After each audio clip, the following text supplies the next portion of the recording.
देखो, सबसे पहली बात, अगर आप कोचिंग कर रहे हो, आपने एडमिशन लिया या नहीं लिया, और जिसने लिया और जिसने नहीं लिया, तो ध्यान से सुनना चाहते हो। अगर तुम ये चीजें कर सकते हो ना तो एडमिशन लेना, नहीं तो मत लेना। एक तो डेली क्लास आनी है, आप रोज, एक दिन भी ऐसा नहीं होना चाहिए कि आपकी क्लास मिस हो। जहां तक हो डेली क्लास अटेंड करो। कोई पर्सनल इश्यूज हो जाए, कोई बहुत ज्यादा इमरजेंसी हो जाए, तो आप नहीं आ सकते, बाकी आपको डेली क्लास आनी है। दूसरी बात, कोचिंग के जो नोट्स है, ये नोट्स तो भैया आपको बिल्कुल टिप्स पे रखना है। क्योंकि हम ज्योग्राफी में लगभग 400 पेज की बुक है। वो 400 पेज की जो बुक है वो मैं आपको लगभग 150 पेज में मैक्सिमम पढ़ाऊंगा। अब ये 400 पेज तो आपको पढ़ना नहीं है, लेकिन 150 पेज तो पढ़ सकते हो अच्छे से। तो अगर आप इस 150 पेज को भी नहीं पढ़ोगे तो फिर कोई मतलब नहीं है। तो कोचिंग के जो नोट्स है वो बिल्कुल आपके टिप्स पे होना चाहिए। तीसरी बात, कोचिंग में जब हम आपको पढ़ा देंगे कोई सा भी चैप्टर, तो उसके बाद में एक बुक आपको फॉलो करनी है। बहुत सारे टीचर कहते हैं कि भाई मेरे नोट्स से पढ़ लो बस, इससे बाहर कुछ भी नहीं आएगा, तो वो गलत है। ठीक है, क्योंकि 100 पेज के नोट्स में से अगर मैं कह दूं ना कि यार पूरे ज्योग्राफी के प्रश्न मेरे बुक में से आएंगे, तो वो गलत है। हाँ, इतना हो सकता है कि 10 में से 8 प्रश्न मिल जाए, लेकिन 10 में से 10 की कोई गारंटी नहीं, किसी की में से नहीं, कितना महारती हो। ठीक है, तो एक बुक आपको फॉलो करनी है। बुक आपके पास अगर पुरानी पड़ी हो तो पुरानी पढ़ो, हिस्ट्री में कुछ भी चेंजेस नहीं है। हिस्ट्री वैसी की वैसी, आज भी और कल भी, 5 साल बाद भी। ठीक है, ज्योग्राफी की बात करें तो ज्योग्राफी के लगभग 3 टॉपिक ऐसे हैं जो आपको पुरानी बुक में से नहीं पढ़ने, वो मैं आपको बताऊंगा और आपको डाटा लिखवाऊंगा सारा का सारा। तो आपके पास कोई पुरानी बुक भी हो तो ऐसा मत सोचना कि आजकल तो दिमाग में थॉट बन जाता है कि यार ये तो अपने पास तो 5वां एडिशन है, अभी तो 7वां एडिशन आ गया। कुछ भी नहीं होता ये एडिशन वेडिशन। मैंने भी बहुत सारे पब्लिकेशन में काम किया है, कोरोना के अंदर बहुत सारी पब्लिकेशन में काम किया। एक रात के अंदर, आप क्या जानते होंगे, एसआई की बुक होती है ना, जिसमें एक हिंदी का पेपर होता है, एक जीके का पेपर होता है। कितनी मोटी बुक होती है, इतनी मोटी होती है। उस एक रात के अंदर, 12 घंटे के अंदर पूरी एसआई की बुक बना दी। 12 घंटे के अंदर क्या किया, कट कॉपी पेस्ट। समझ में आया? तो एसआई की बुक बनाते हैं, ये उसमें भी वही मैटर रख डालते हैं। रीड की बनाएंगे तो भी वही मैटर है, पटवार की बनाएंगे तो भी वही मैटर है, सब में वही मैटर है, बेवकूफ बनाया जाता है बच्चों को। ठीक है ना? समझ में आ रहा है? तो मेरा कहने का मतलब है कि कोई आपके पास कोई पुरानी बुक भी हो तो उसी को पढ़ लेना, पैसे खर्च नहीं करना फालतू। और जहां पर आपको कुछ चीज की जरूरत पड़ेगी तो हम आपको बताएंगे कि आपको ये चीज खरीदनी है। बाकी आज मार्केट में जाओगे ना तो एक 500 रुपए की बुक, कम से कम 500 रुपये लेके जाओगे ना तो 500 रुपये खर्च हो जाते हैं पूरे, एक बुक भी लेके जाओगे। और अगर अपन महीने में अगर 2 बुक भी ले आए तो 1000 रुपये तो वैसे ही चले गए। ठीक है, इसलिए इनको इनके पीछे मत दौड़ो। हम आपको पढ़ा रहे हैं कोचिंग के अंदर। और बहुत सारे स्टूडेंट ऐसे होते हैं जिनके पास बहुत सारी पुरानी बुक पड़ी होती है, वो ले लो उनसे। ठीक है, तो एक होता है टेस्ट। टेस्ट आपको अभी से तैयार करना पड़ेगा, अभी से आपको स्टार्ट करना पड़ेगा। अब टेस्ट का नाम लेते हैं, बोलते हैं कि सर मैं तो कुछ पढ़ा ही नहीं, टेस्ट क्या दे। ये आ रहा होगा ना तुम्हारे दिमाग में? नहीं आ रहा? किस किस के दिमाग में नहीं आ रहा? अब देखो, टेस्ट पेपर आप दोगे तो लगभग 100 क्वेश्चन होंगे एक टेस्ट में। और इस 100 क्वेश्चन, कोई बात नहीं, अगर आपको नहीं आ रहे हैं तो आप आंसर की देखकर ही करो, लेकिन आपके दिमाग के सामने आना चाहिए 100 क्वेश्चन। आप जब इस टेस्ट पेपर स्टार्ट करोगे तो आपको लगभग आप 5 से 10 दिन तक आपको ऐसा लगेगा कि यार नहीं करना नहीं करना, लेकिन एक बार आदत पड़ गई ना तो फिर बहुत शानदार काम हो जाएगा। अगर 30 दिन तक आप करते हो ना तो आपके 3000 प्रश्न आपके आंखों के सामने आ जाएंगे। और ये प्रश्न ऐसे वैसे नहीं है, एग्जाम में आने वाले प्रश्न है। अगर आप कंटिन्यू 4 महीने तक करते हो ना, क्योंकि 4 महीने बाद एग्जाम होता है, एग्जाम फॉर्म भरने के बाद, तो लगभग कितने होंगे, 12,000 क्वेश्चन।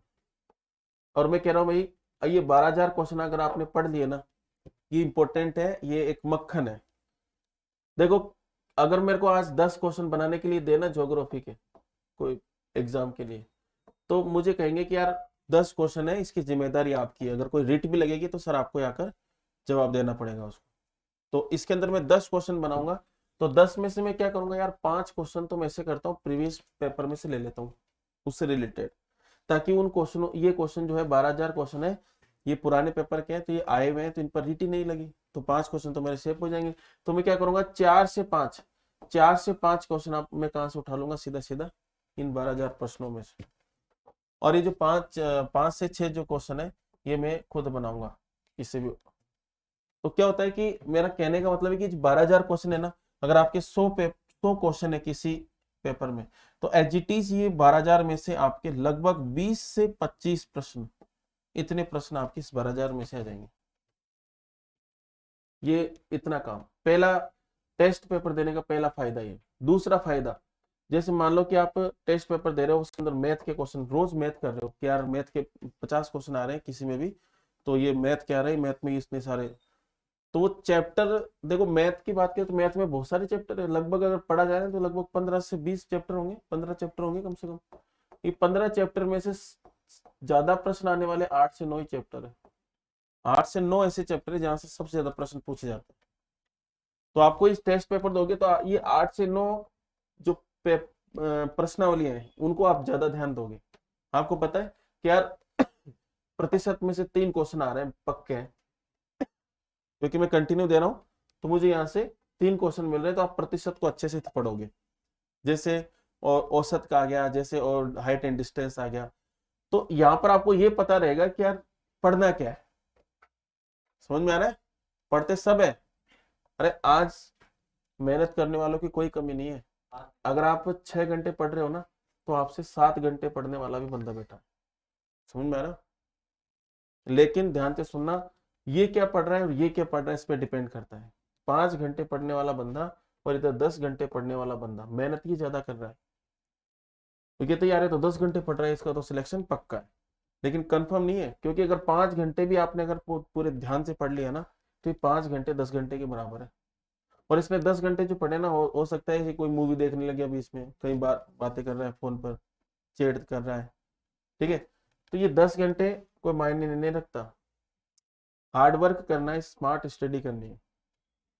टेस्ट पेपर दोगे, जैसे मैं ज्योग्राफी में आपको पढ़ा रहा हूँ ज्वालामुखी, अब मैं ज्वालामुखी पढ़ा रहा हूँ, आप टेस्ट दे रहे हो, उसके अंदर ज्वालामुखी से प्रश्न आया, अब जो मैंने पढ़ाया उस लेवल का मैंने क्या पता पढ़ाया नहीं पढ़ाया, उसका पता आपको कब कहां से किस से चलेगा, टेस्ट पेपर से चलेगा। यार सर ने ज्वालामुखी पढ़ाया, लेकिन ये जो प्रश्न आया मुझे समझ में नहीं आया, उस लेवल से पढ़ाया नहीं। समझ में आ रहा है, तो आपको टीचर की पहचान करना भी आ जाएगा कि यार कोई मैथ में क्या पढ़ा रहा है, साइंस में क्या पढ़ा रहा है, ज्योग्राफी में क्या पढ़ा रहा है, अपने एग्जाम में आ रहे हैं कि नहीं आ रहे यहाँ से प्रश्न। समझ में आ रहा है, तो इस वजह से पहला तो क्या करना है, डेली आना है क्लास में। दूसरा, नोट्स पूरे टिप्स पे होना चाहिए आके। तीसरी बात, टेस्ट पेपर आपको देनी है। और चौथी बात, सिलेबस आपको पता होना चाहिए जिसकी तैयारी कर रहे हो। किस किस को पता है तुम में से सिलेबस, एचजीटी सिलेबस कौन बोल सकता है खड़ा होकर। पेपर में जो आती है चीजें वो पता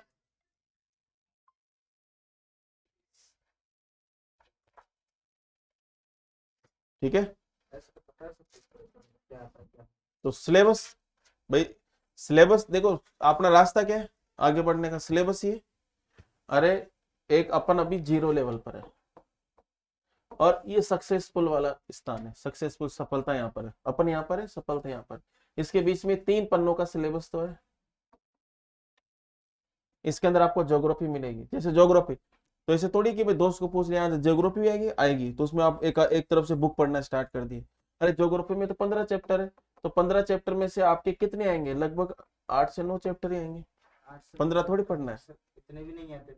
समझ में आ रहा है ना, इतना थोड़ी, तो इस वजह से आपको ये सिलेबस का पूरा ध्यान होना चाहिए। अगर आपके सिलेबस के अंदर जैसे जलवायु दे रखी है, जलवायु, अब हो सकता है आपके सिलेबस में एक चीज दे रखी हो, जलवायु की विशेषता ओनली, जलवायु की विशेषता। अब जलवायु टॉपिक 6 से 7 दिन में खत्म करूं अगर मैं पढ़ाना स्टार्ट कर दूं, अब जलवायु की विशेषता सिर्फ 1 से 1.5 घंटे का मैटर। समझ में आ रहा है, तो यहां पर अपन को वही चीज जो सिलेबस में दे रखी है, क्योंकि सिलेबस में से 100% में से सिलेबस में से 95% सिलेबस में से प्रश्न आते हैं। 95, 5% कहीं से भी आ सकते हैं। जैसे मान लो कि आपके वर्ल्ड ज्योग्राफी है ही नहीं, लेकिन आपको किसी माउंटेन्स रेंज पूछ ली, जैसे मान लो कि आपको एशिया महाद्वीप में से कुछ भी पूछ लिया, तो आप ये मत करो कि भाई 1%, ये 5% पर ध्यान नहीं देना।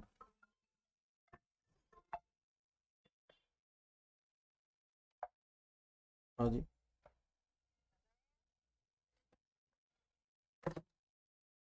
चलो चले। तो ये सारी चीजें ध्यान रखनी, ठीक है। घर पे जाके पढ़ना है भैया, माँ बाप के पास पैसा है ना, कैसे लाते हैं वो उन्हीं को पता है।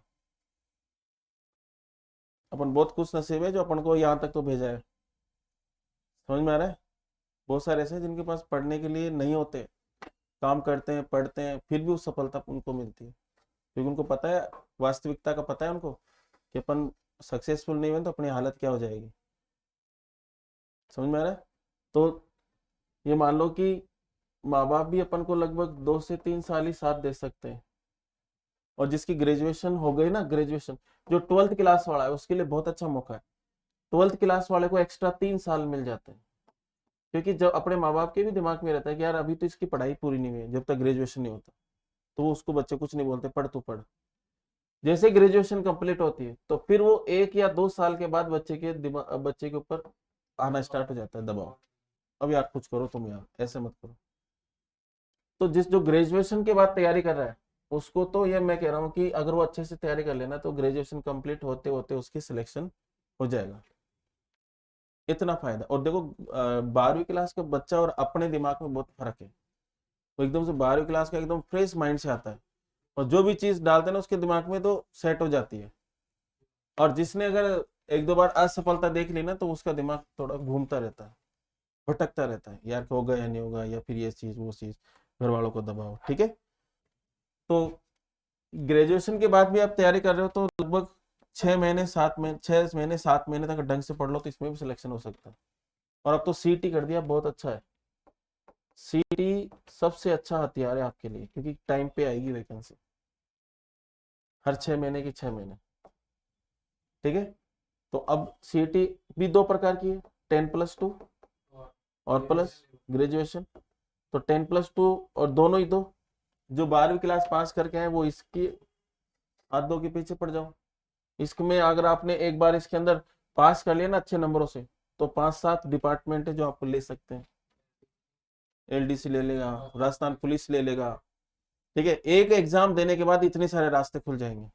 पहले एक एग्जाम देते थे, एक रास्ता खुलता था, सही बात है ना। अब एक एग्जाम देंगे, 5 से 7 रास्ते खुल जाएंगे। अच्छी परसेंटेज होगी, कोई भी पकड़ के ले जाएगा, चल भाई मेरे ऑफिस में, ठीक है ना।